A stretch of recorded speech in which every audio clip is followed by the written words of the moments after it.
2 মিনিটে জেনে নিন পশ্চিমবঙ্গ, ভারত ও বিশ্বের সেরা 10টি খবর এবং একটি টিপস। 27 এপ্রিল, পশ্চিমবঙ্গের খবর। ভোটের পর আরও 7 দিন রাজ্যে থাকবে কেন্দ্রীয় বাহিনী, জানালেন অমিত শাহ। বিজেপি প্রার্থীর বাড়ির সামনে গুলি, আহত সিআইএসএফ জওয়ান, রিপোর্ট চাইল নির্বাচন কমিশন। ভোটের আগে ৭৯টি দেশি বোমা উদ্ধার, তদন্তে নামল এনআইএ। তফসিলি জাতি নিয়ে মন্তব্যে বিতর্ক, রিপোর্ট চাইল তফসিলি জাতিদের জন্য জাতীয় কমিশন, কেন্দ্রবিন্দুতে মমতা ব্যানার্জি। প্রচারের শেষ লগ্নে মাতুয়া ভোটে নজর নরেন্দ্র মোদীর, ভবানীপুরে শিবির মমতা ব্যানার্জির। দেশ ও বিশ্বের খবর।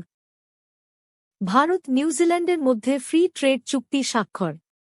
ঢাকায় ভারতের নতুন রাষ্ট্রদূত হচ্ছেন Dinesh Trivedi.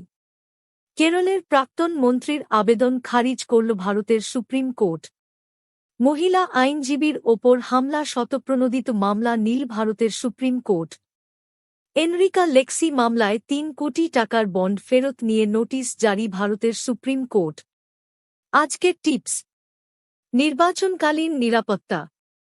Disclaimer: This is for educational purposes only. অচেনা ভিড় এড়িয়ে চলুন। ভোট দিতে গেলে পরিচয়পত্র সঙ্গে রাখুন।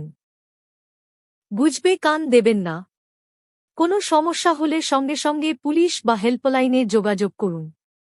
এই ভিডিওটি লাইক, শেয়ার ও সাবস্ক্রাইব করতে ভুলবেন না। আপনি প্রতিদিন রবিবার ছাড়া রাত 9 থেকে 10 পর্যন্ত এই খবরটি পাবেন। যদি নতুন সদস্য আপনি এই খবর থেকে সন্তুষ্ট, তাহলে সাবস্ক্রাইব করুন, শেয়ার করুন এবং এই ভিডিওটি লাইক করুন এবং দেখার জন্য ধন্যবাদ। শ্রীরামপুর টিভিতে স্বাগতম।